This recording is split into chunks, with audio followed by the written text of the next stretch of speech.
Welcome to the Healthy Perspective Podcast with your host, chiropractor, entrepreneur, mentor, and author, Dr. Chris Bowman. He'll break down and extract the secret sauce behind his own success and the success of some of the top leaders in every category and from around the world. Get ready for your weekly mental adjustment because shift is going to happen.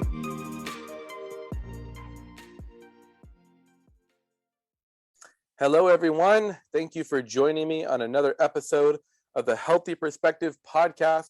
Today, we have Alison Katschkowsky with us. She is a fitness innovator and helps you align to become your future you via Compass Path Method. Alison, thank you so much for joining us. Thank you so much for having me.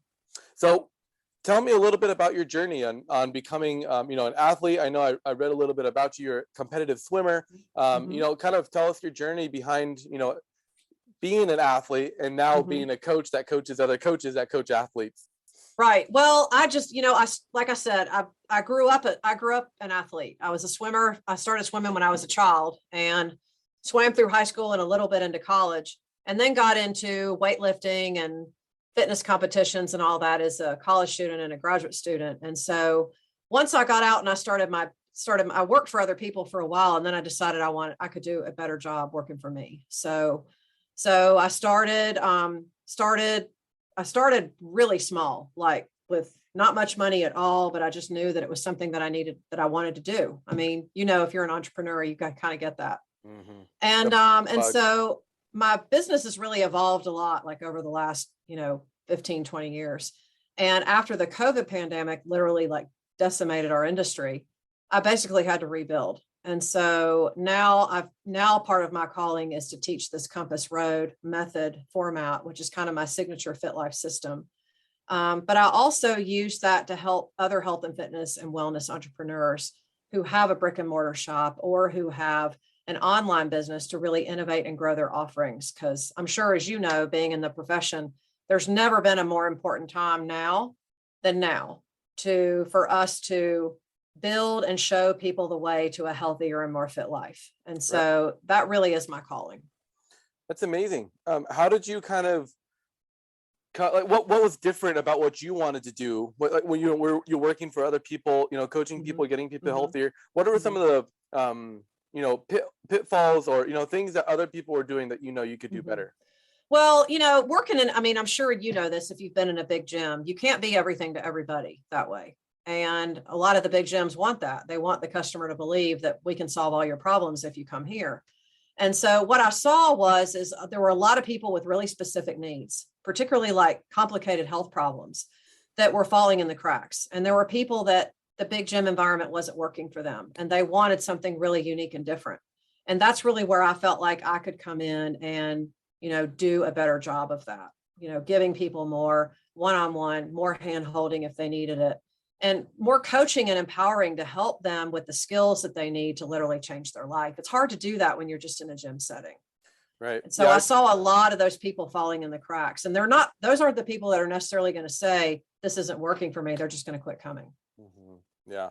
I've noticed that too at bigger gyms. It's kind of a very vanilla plan. It's plain, it's the same. Right. And there isn't that attention to like, what are you actually training for? I love that, that you decided to do your own thing, pursuing, the personal experience, and everybody has different needs, everybody's anatomy is different. One person's squat might look like another person's squat, and another person's reason for squatting might be a different, reason for squatting. I just want to pick up my grandkids who I want to be a Olympic weightlifter. And you bring up a really good point. A lot of people miss out on the big activity piece of life. And all the metabolism research now is suggesting that it's the daily things that we can do repeatedly over and over and over that are going to give us a much bigger benefit than just relying on the workout alone. It's not that we shouldn't do the workout, we should, but it's looking at the bigger picture. And that's what my Compass Road method teaches. Yeah. Why don't you dive into that a little bit?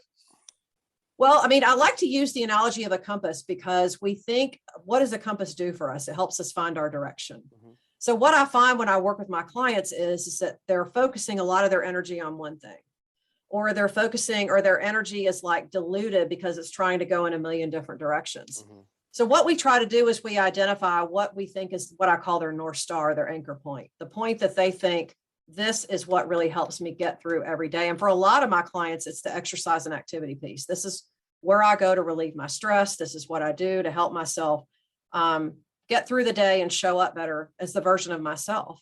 And so the other points on my compass path get directed to those places that aren't getting enough attention. And for a lot of people, it's mindset, it's daily self-care, it's nutrition, it's the energy eating piece, fueling your body, it's being prepared, it's always having a plan, it's the activity piece, how, especially since so many people since the COVID pandemic are behind a computer screen. Mm-hmm. So what we do is we articulate all of those points on a path to the direction of the future self that they really want to be. That's really good. And, what I've noticed too, I think the pandemic has really introduced a new method of mindset training because there's a lot more self-discipline that's needed. Mm-hmm. There's a lot more mining into maybe some PTSD or, past traumas. But I feel like traditional therapy, traditional mindset training is solve that before you can move forward. Correct. And what it's kind of morphing into is recognize that. But while solving it, look for when this is over, what do I want my life to look like? Because if you're just continually dwelling in the past, you're going to continue to make the same mistakes. Or if you keep doing the same things that you're doing today, you're going to get more of the same result. That's good. We literally have to learn to think and believe differently so that we make different decisions going forward. Yeah, that's so good. So let's say somebody's in the gym, they've had bad experience with coaching in the past. They, maybe got hurt or, something like that. What are some questions that people can ask when they're looking for either a personal trainer or a gym or, something to solve, to create they want fitness. They just don't know what to ask or what to look for. Well, what I find with people is I think they already have an idea of what they want, but what they don't realize is that, all of those past experiences have gotten them to where they are. So it's almost like you're looking for something that you don't know you really need. I find by the time people get to me, they've tried, several things and it hasn't worked. Or maybe they just want to go a little bit deeper and have a little bit more specific, customized plan. So I don't know so much that it's about the questions that they ask. For me, it's about, and my job is to ask those really probing questions to kind of find out where they are. Because one of the things that we do here is we meet you where you are. Mm-hmm. But we also examine what you've already tried that hasn't worked. But maybe there are a few things that did work, but maybe it wasn't enough. And so what we want to do is try to take the pieces that have worked and then piece together a better strategy that's going to fit for your life, that's going to work for your schedule, that's going to work for your body, because everybody's different. Yeah. And I think the first thing that people think about when, trying to get healthy, they think of like only eating lettuce, going to the gym 4 hours a day, sweating their butt off, and I think from my experience, what scares people away from that lifestyle is they're going to be neglecting things that they love. How do you integrate like a lifestyle that they love with, with it being healthy, not just always eating desserts and watching Netflix and that sort of thing? I think, and I'm so glad you asked that, because so many people when they think about getting on the journey to a healthy and fit life, or when they want to work out or whatever. And this is the time of year, we're in the early part of 2022, right? Where everybody's focused on, this is my goal for the new year. It's not so much on that as it is people focus on what they have to give up. Yeah. So one of the things I try to do is help them focus on what their future is going to look like. And it's not that you can't have those things, but it's more about thinking about this future version of yourself. How does that person make that kind of decision? And what's really important to them? And let's make the plan more about what it is that you do want. Instead of talking all the time about what we don't want, let's talk about what we do want. Because where energy goes is what you end up seeing more of, right? Yeah. I just finished writing I guess I finished writing it a long time ago, but it's just now coming out. My new book called Perspective. And I talk about, which chapter? I think I talk about it in the purpose chapter, where so many people are stuck running away from something rather than running towards something. Exactly. It may sound the same, but it's very different intent. Instead of running from a tiger in any direction, if you run towards a fence, You know, like you have a direction and a place that you're going instead of just aimlessly wandering, eventually to probably be devoured by whatever is chasing you because you tire out, you know? Totally.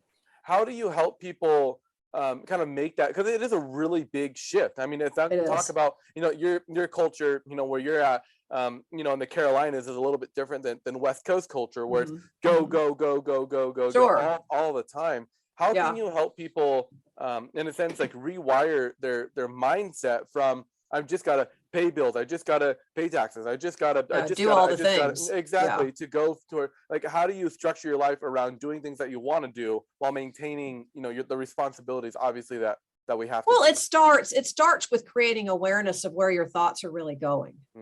You know, it's creating awareness around what are the predominant things that we're thinking about every day. And instead of saying, for example, I've got to go do this because I have to pay my bills, it's I get to go to work so that I can have the future that I want. So it's about creating an awareness around what you're thinking, but it's also maybe just taking a shift in the language that we're using so that we create a thought that actually makes us feel better, because abundance is a feeling. Abundance isn't based on what we have or what's in our bank account or whether or not we have the perfect body or whatever. It's about how we feel about those things. So that's where we begin our work. And then we create new beliefs that align with that new identity. And then that leads us to start to making better decisions. I love that. What are you finding the biggest obstacles to people, you know, starting a health journey are? I think this is what I see a lot in my client base and my conversations with people. I think there's a lot of questions of worthiness for people because we focus in our culture on what the next thing is on the ladder, you know, the next income range, the next you know, the next big purchase, the house, the trip, whatever it is, the perfect marriage, whatever, you know, we focus on all of that instead of how can we become a better person? You know, how can we become a person who has those things already in our world? So I think for some people, it's also a question of self-doubt for some people. You know, they haven't had success before, so that's what they think about. So what we want to try to focus on is creating situations where we can get those small wins, because then we learn what it feels like to win, and then that's what drives us going forward.